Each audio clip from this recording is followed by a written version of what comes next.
Norme tecniche 2018, sisma bonus e sblocca cantieri. Questo è il tema del convegno organizzato dall'Ordine degli Architetti della provincia di Agrigento. Si è discusso in particolare dei nuovi strumenti per la sicurezza delle costruzioni, per il rilancio del comparto edilizio, che ha visto la presenza di qualificati relatori provenienti da tutto il territorio nazionale.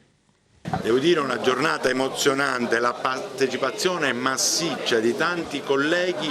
ci ripaga di tanti sacrifici fatti in questi 2 anni di consigliatura, dove abbiamo posto in essere tanti temi importanti non solo per la nostra professione ma anche per il nostro territorio. E devo dire che questo evento oggi è particolarmente importante perché l'Ordine degli Architetti Agrigento lo organizza insieme alla Regione Siciliana, all'Assessorato alle Infrastrutture, insieme al Dipartimento Regionale Tecnico e all'Ufficio del Genio Civile di Agrigento, il tutto coronato dall'alto patrocinio del Consiglio Superiore dei Lavori Pubblici, la presenza di relatori importantissimi del Ministero, del Provveditorato delle Opere Pubbliche, del Genio Civile con Rino Lamento, il nostro grande sostenitore di questo Consiglio dell'Ordine. Parleremo di un tema fondamentale, in un momento fondamentale dove assistiamo a crolli, dove assistiamo a chiusura di ponti, dove assistiamo ad infrastrutture carenti che sono proprio le normative tecniche, ma ci sarà anche spazio per la piattaforma in uso di tutti i geni civili della Sicilia, piattaforma sismica che grazie allo sblocca cantiere, allo snellimento delle procedure ci consente oggi di poter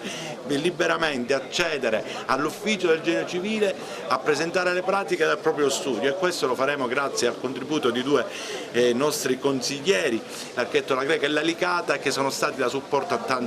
tanti colleghi. Dedicheremo una intera giornata di studi al tema delle nuove norme tecniche per le costruzioni, e lo faremo fruendo del prezioso contributo dei migliori esperti in materia e dei rappresentanti, i massimi rappresentanti tecnici dello Stato e della Regione, con i quali ci confronteremo soprattutto sugli interventi di adeguamento e miglioramento sismico da eseguire su costruzioni esistenti. Parleremo delle verifiche che sono necessarie quando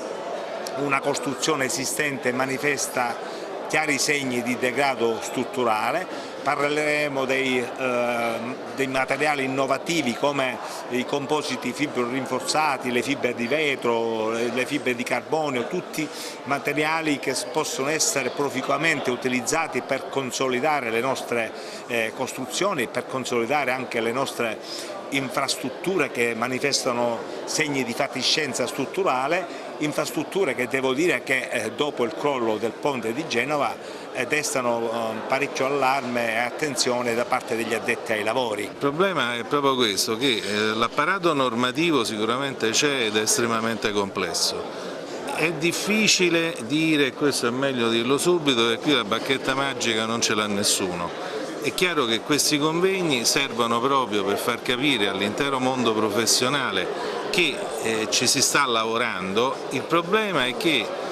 noi lamentiamo che in particolare in Sicilia ma anche in Calabria ci sono stati parecchi anni dove in effetti la macchina pubblica è stata abbastanza ferma nel settore di riattivazione delle grandi infrastrutture, ad esempio. Comunque si sta lavorando, è tutto finanziato. Il Ministero si sta impegnando molto per ciò che riguarda proprio il discorso di far ripartire il sistema delle infrastrutture sia sul piano ferroviario che sul piano delle stradali.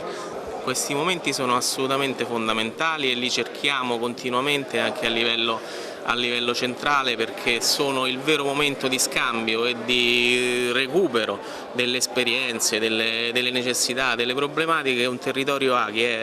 è sulla frontiera, chi opera quotidianamente ha e deve trasmettere a chi come noi al Ministero, al Servizio Tecnico Centrale, si adopera per predisporre politiche pubbliche, normative eccetera eccetera per la sicurezza e la qualità delle opere. Tutto ciò non può essere fatto senza un continuo scambio con gli operatori professionali, con le amministrazioni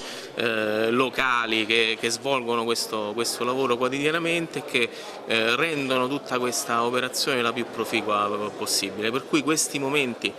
in generale, e questo in particolare in questo bellissimo e importantissimo territorio, sono dei momenti fondamentali per la crescita di questo Paese e la vera efficacia delle politiche pubbliche di sicurezza e qualità che stiamo portando avanti.